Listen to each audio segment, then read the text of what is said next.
Hi there, in this episode we're going to talk about Europeans reaching the Americas. So of course by now you know who Christopher Columbus is. He was an Italian who sailed for Spain. He persuaded King Ferdinand and Queen Isabella of Spain to pay for his expeditions across the Atlantic. He thought it would be quicker to get to Asia by sailing toward what today are the Americas. He didn't realize that there were continents in his way. So his 3 ships set sail on August 3rd, 1492. He sailed the ocean blue. He's going to reach the Americas in that October. Now, when he lands in the Bahamas. It's a misconstrued idea that he lands in what today we call the U.S., America. He lands in the Bahamas, and he's going to name that island San Salvador.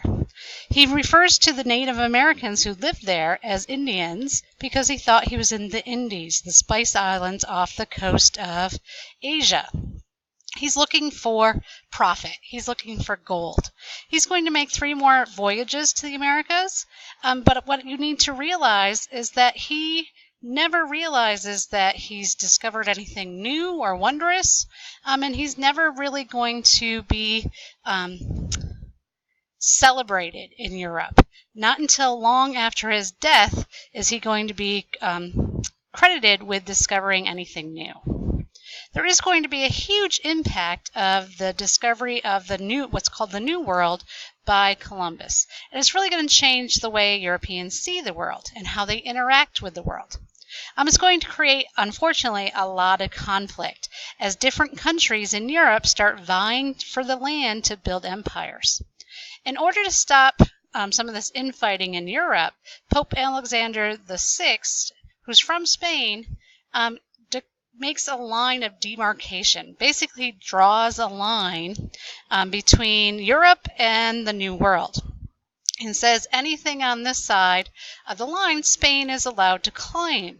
Well, here's the thing, he's Spanish too, so he's going to be kind of biased towards the Spaniards. Portugal is going to be the one that really doesn't like this idea, and they're going to protest. So a few years later, they're going to sign the Treaty of Tordesillas, which moves that line of demarcation about 800 miles further west. This basically allows Brazil to become a Portuguese colony, hence why they speak Portuguese and not Spanish like the rest of South America. So why are they exploring and colonizing? At the time, the economic system was referred to as mercantilism, and it's this idea that a nation wanted to increase their wealth by obtaining gold and silver. They're looking for a favorable balance of trade. So if I'm trading with somebody in class, I want you to end up owing me. I want to make more money off of you. So colonies are great for this. It's a place where you can get raw materials. It's good for sending exports to. And the more colonies you have, the more favorable a balance of trade you end up with. So this is going to be their motivation. As a result, there's going to be a whole slew of different explorers that come to the New World, such as Amerigo Vespucci. He's going to sail to South America in 1501, and this is where America gets its name. Another big name at the time is Balboa.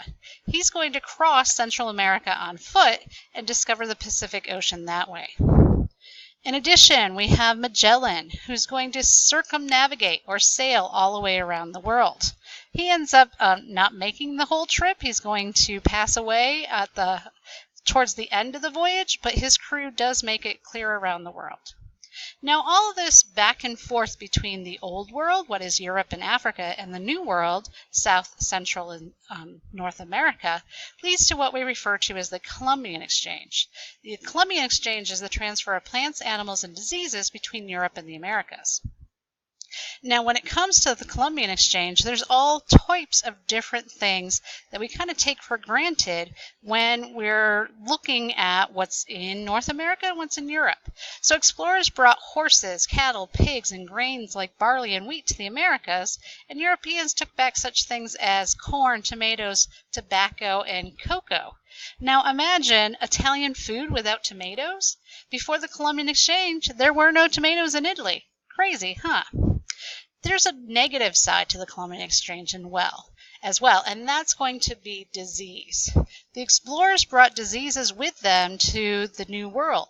The Native Americans had never experienced them before, and their bodies didn't have the immunities to fight them off. So diseases like smallpox, influenza, just the plain old flu, measles, typhus, malaria are going to devastate Native American populations. Over the 100 years following Columbus's voyage in 1492, historians estimate anywhere between 85 and 95% of all Native Americans died. There are some cases where entire tribes were wiped out by disease. Okay, that's it for this one.